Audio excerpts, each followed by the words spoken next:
E aí eu vou trazer uma outra contribuição, que, na verdade, é uma contribuição da Daniela, né, quanto ao uso de uma versão, ou melhor, uma metodologia que envolve elementos finitos, mas também do ponto de vista atomístico. Então, o que é que a gente precisa aqui nessa parte? Eu vou descrever o que é tensão, né, o conceito de tensão, tanto ao normal quanto ao cisalhamento, né, as deformações que a gente vai estar estudando, algumas propriedades dos materiais, né, coeficiente de Poisson, né, e mesmo outras propriedades que estariam ligadas diretamente à resposta daquele material a uma determinada carga, né, quais são as relações, as equações constitutivas que a gente vai implementar, né, melhor, já está implementado no código, mas que vão servir para obtermos as relações entre tensão e deformação, né, e finalmente finalizar com um resultado, né, que é de fronteira, onde você consegue combinar, né, ambas metodologias, né, ou pelo menos um ensaio da combinação dessas metodologias. Bom, então, de uma maneira bem direta, né, o que tem que ser a tensão? Eu vou estar aplicando uma certa força em uma determinada área, né, e você tem a chamada tensão normal, né, então, aqui nesse caso, note que aqui tem a direção x, y, z, né, e para essa seção que eu foi feito um corte no plano x, y, né, a gente tem uma determinada área, delta A, e vamos estar realizando, né, uma determinada, vai estar sendo aplicada uma determinada força, né, e essa força pode ser decomposta. Então, no final das contas, o que eu quero ver, que estou chamando a atenção normal, né, seria o meu sigma z, ele vai ser o limite quando essa área vai para zero, né, dessa componente normal, né, FZ, que está sendo aplicada nesse sistema. Bom, não só quando eu faço, se eu estou aplicando essas forças, né, na verdade você tem outros efeitos, né. Deixa eu só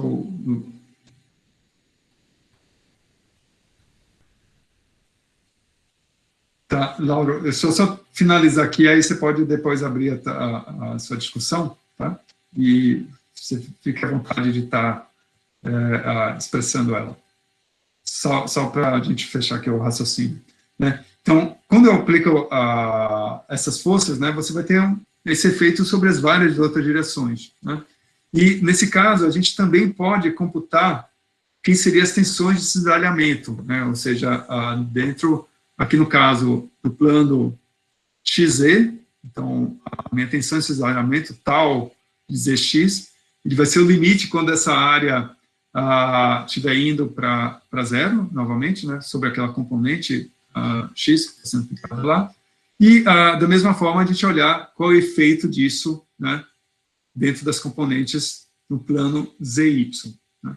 Então, com isso, eu só escolhi uma das três das situações, mas o que você tem é uma matriz, né, de 9 elementos, combinando todas as possibilidades em termos de direções. Então, o que a gente vai montar é uma matriz, né, de tal forma a poder descrever a resposta desse material a diferentes forças que eu estou aplicando sobre ele. Né.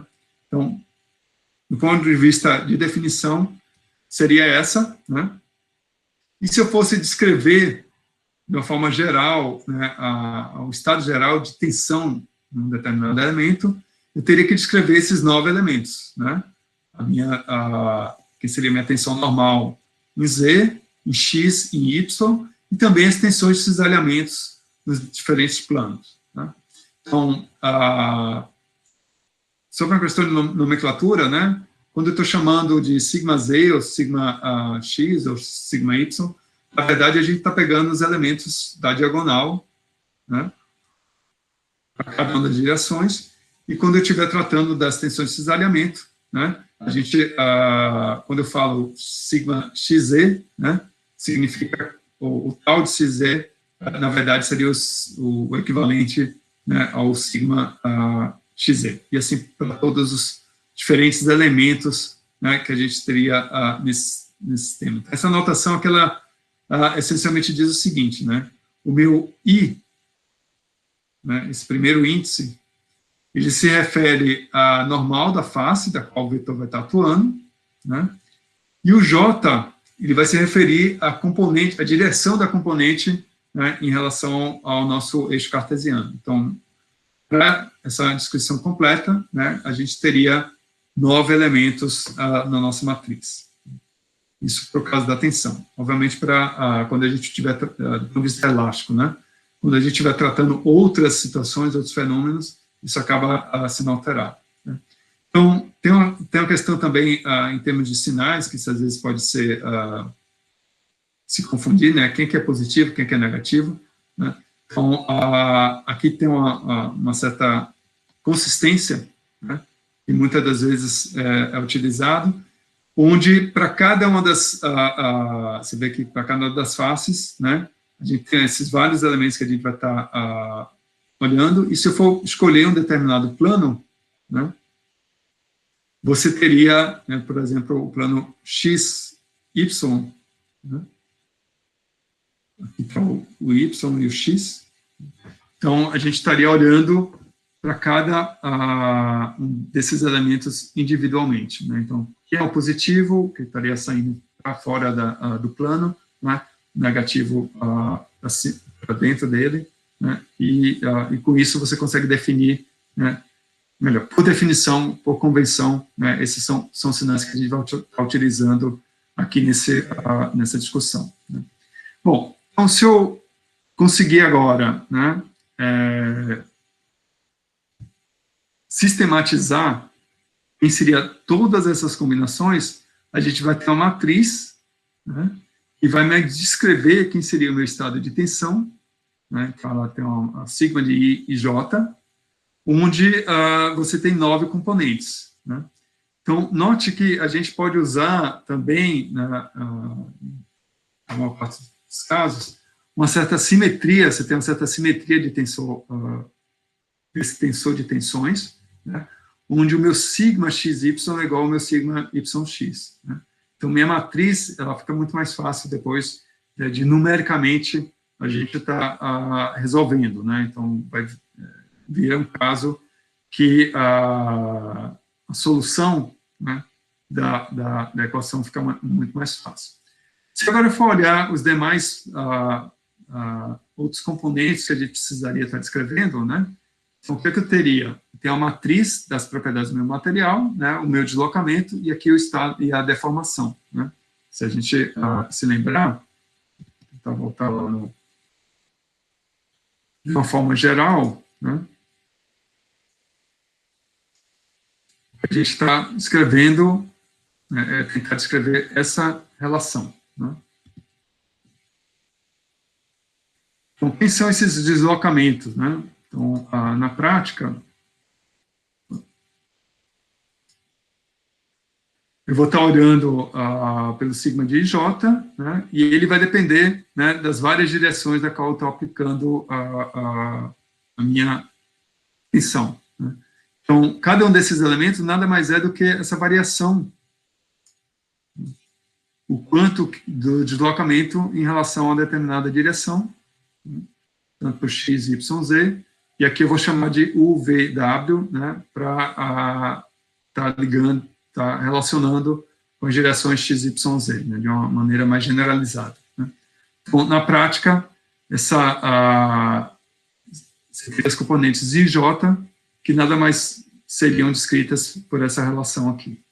Então, eu posso estudar um determinado plano de deformação, aqui é o sistema geral, né, onde eu escolho, no determinado plano, né, todos, nesse caso aqui, se eu escolher o plano XY, né, todos os demais elementos a gente vai estar considerando como sendo zero, e eu vou estar olhando apenas, né, para aquele plano especial. Então, também o cálculo bem mais barato, né, você, em vez de ter uma matriz 3×3, agora você tem a matriz 2×2, né, essencialmente, até pela própria simetria, a gente consegue diminuir ainda mais esse processo. Né. Bom, é o que eu preciso mais de informação. Né. Eu preciso saber também a informação do próprio material, né, que é o coeficiente de Poisson, né? Nada mais é do que uma relação entre a deformação que você realiza, do ponto de vista lateral, né, e o quanto, quando você faz esse ensaio, o quanto que ele aumenta, né, em termos da área, né? Isso é o coeficiente de Poisson. É super interessante que alguns materiais ele tem esse coeficiente de Poisson negativo, né, que é meio contraintuitivo, né? Como assim, eu estou esticando e a área está aumentando, né? Mas isso acontece para uma série de materiais, inclusive a sílica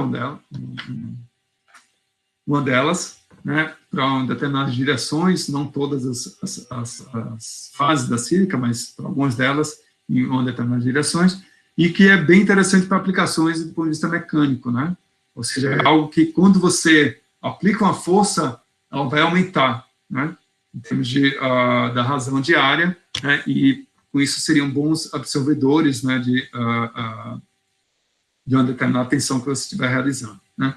Então, esse coeficiente de Poisson nada mais é do que a deformação lateral pela deformação axial, então, sinal negativo aqui.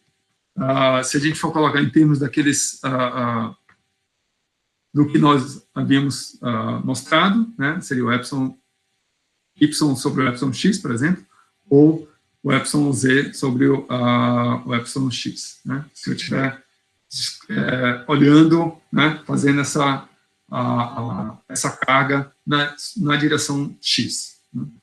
Bom, então, o que isso é importante agora para a descrição do material, né? E aí vai ficar parecendo algo que é muito próximo não, é engenharia, né? A engenharia civil, principalmente, faz muito desses ensaios, mas para a gente na física isso é super interessante por vários motivos, né? Então, qual que é a ideia aqui? É tentar olhar para o diagrama tensão-deformação, né? E, usualmente, o ensaio que você faz é ter um corpo de prova, ele vai estar submetido, né, aqui é o corpo de prova, ele tem uma geometria bem definida, ou padronizada, né, e você vai estar aplicando, né, uma certa tensão e olhando como é que é a deformação ao longo dessa tensão aplicada, né.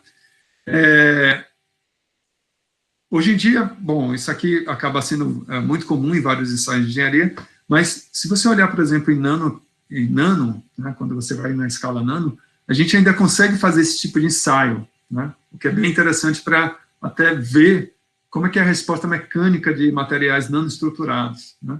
E aí você tem alguns efeitos, né, essa curva tensão-deformação, ela pode trazer muita informação sobre a natureza do material em si, né.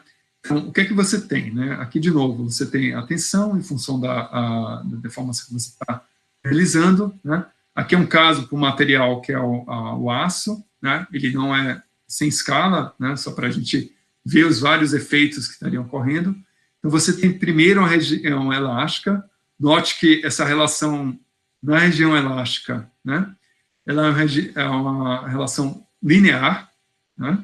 Então, a tensão ela vai linearmente com a deformação. Chega um momento, né, que é o limite de elasticidade, e aí você vai ter um efeito que é um escoamento. Então, note que agora já não há mais essa relação, ela deixa de ser linear e se torna constante, né? Então, estou aumentando aqui a minha deformação, e agora a gente sai do comportamento elástico e chega no comportamento plástico, né? Com o aumento ainda mais dessa tração, né, dessa deformação, você vai observando que você aumenta a tensão até chegar a um ponto, né? E no caso do aço, esse aumento ele leva ao endurecimento do material, ele deixa de ser dúctil para ser quebradiço, né? Nesse ponto é o limite de resistência, né? Então, se você cruza esse ponto, né, a partir dessa carga, você quebra o material. Então, dessa maneira, você consegue caracterizar, né, alguns efeitos em termos de propriedades mecânicas, né, frágil, dúctil, conhecendo, né, e a gente consegue determinar, por exemplo, algumas propriedades do material nesse regime da região elástica, né, e também o limite de resistência, né, para quando o material vai estar se quebrando. Né. Bom, então, isso pode ser feito fazendo uma simulação do ensaio. Deixa eu ver se isso aqui vai... Então, você vê que no elementos finitos, aqui usando o ANSYS, né,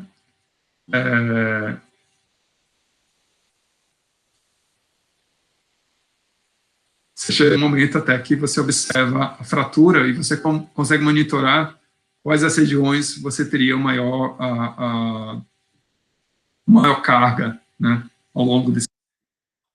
Aqui eu... Não sei se... Bom, ele não tem...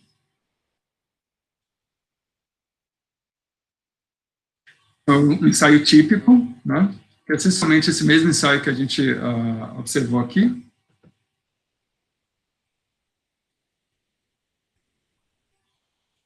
Ele vai...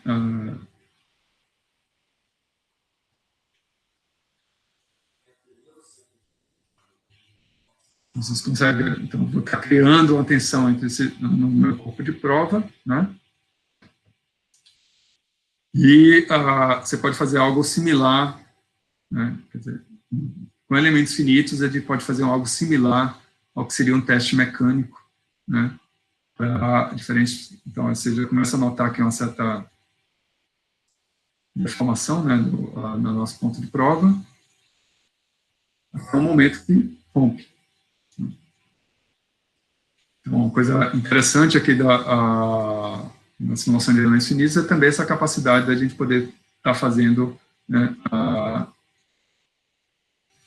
simulações como essa e verificando como é que é a deformação em relação ao nosso material. Então, isso é útil para nós chegarmos nas equações constitutivas, né, que é o que a gente vai usar. Então, já aqui nos finais da aula, né, então, a relação constitutiva, essa relação entre a tensão e a deformação, né, e as propriedades do material aí são essenciais para poder definir as tensões que vão aparecer naquele corpo, né.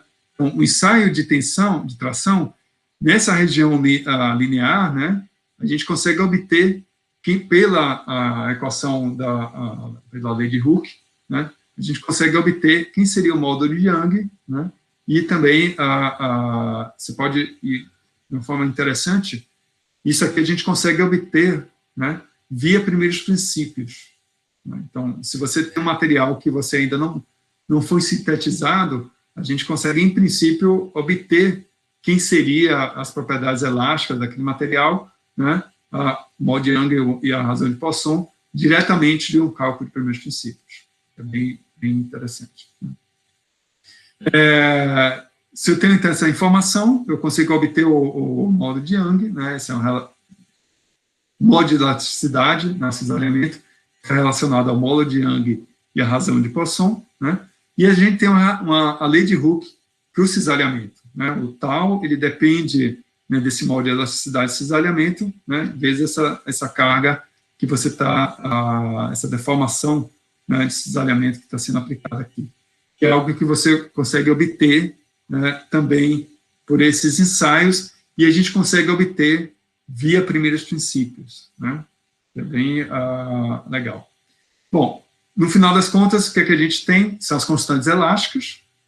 Como eu volto a realçar isso, o poder de cálculo de primeiros princípios é a gente ser capaz de obter cada uma dessas constantes. Obviamente, se você tem estrutura cúbica, você só precisa do C1, C22, né, e C44, né, mas aqui seria a forma geral, né, de qualquer deformação possível. Né. Deixa eu só aproveitar, vou mostrar para vocês uma coisa aqui na minha biblioteca. Deixa eu pegar aqui esse livro aqui. Então, teve um senhor, que na verdade é um Nifon, que ele acho que ele era de Cambridge, se não me engano. Então, esse livro aqui, essencialmente, ele mapeou todas as possibilidades em termos das descrições né, seja lá qual for a estrutura cristalina que você tenha no material, ou diferente tipo de material, ele montou o que seria essas matrizes, do ponto de vista elástico, também do ponto de vista dielétrico e uma série de outros fenômenos, né? Então, muito dessas coisas já está bem estabelecido, né, para alguns, obviamente, para alguns desses fenômenos, e, nesse caso aqui, o nosso problema vai ser resolver esse tema, né? Como havia comentado, se o material é isotrópico, né, várias dessas constantes são independentes, você reduz bastante a tua matriz, né, os elementos de matriz, vários deles são zeros, e os elementos, alguns elementos da diagonal, né, você consegue fazer um vínculo, por exemplo, C44, né, que é a constante elástica, né, ele é igual ao meio do C11 sobre o seu menos o C12. Né? Então, com apenas duas constantes elásticas, você consegue determinar todo o resto. Então, isso até um exemplo que eu trabalho pessoal, eu fiz com os clatratos, a gente obteve quem seriam essas constantes fazendo ensaios onde você fazia uma deformação e olhava a energia total, né? E aí, a partir dessas relações de energia total em função desse deslocamento, a gente consegue obter quem seriam as constantes elásticas desse material, né? Bom, eu só vou finalizar, depois acho que até, Daniela, você pode trazer isso na próxima aula, tá? Acho que eu vou deixar mais para esse presente, no sentido de algo de fronteira, que a gente consegue fazer uma relação dos elementos finitos com a escala atômica, né? Detalhes, depois a gente pode, eu vou discutir por conta do tempo, a Daniela pode trazer que aqui são resultados dela, né? E você consegue fazer isso com a tensão e deformação, né, mesmo a nível atômico, né, ou seja, fazer uma correlação com nanoestruturas, né, e dessa forma você tem a descrição lá elementos finitos, mas com olhar do ponto de vista atomístico. Né. Bom, eu vou só finalizar com os que faremos no laboratório, né, na próxima semana. Estava programado que teríamos o feriado amanhã, aí depois eu recebi uma mensagem que não haveria recesso, e hoje à tarde eu recebi uma mensagem que vai ter recesso. Então, amanhã a gente não vai ter a aula, né, mas é só para preparar vocês para a próxima semana. A gente vai fazer 2 laboratórios, um que é um projeto da perna protética, né, usando elementos finitos, né, ele lembra muito então, a gente vai incluir algumas informações sobre os materiais e ver quais os pontos você teria maior tensão e deslocamento para um determinado carregamento, né? E, finalmente, a distribuição de temperatura em uma bateria de lítio. Então, aqui a equação constitutiva ela vai ser diferente do que a gente discutia até o momento, né? Não envolvendo a parte elástica, mas estaria ligado à questão de como, se você tem um gradiente de temperatura no meu sistema, né, como é que seria a resposta, né, a partir de elementos finitos, e para isso a gente tem que incluir tanto a estrutura, a geometria do meu material, como também as reações eletroquímicas que estaríamos descrevendo nele, né.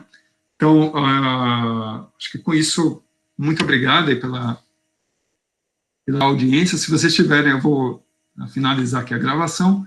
Se tiverem algum comentário, também, Daniela, se você quiser acrescentar alguma coisa, fique à vontade de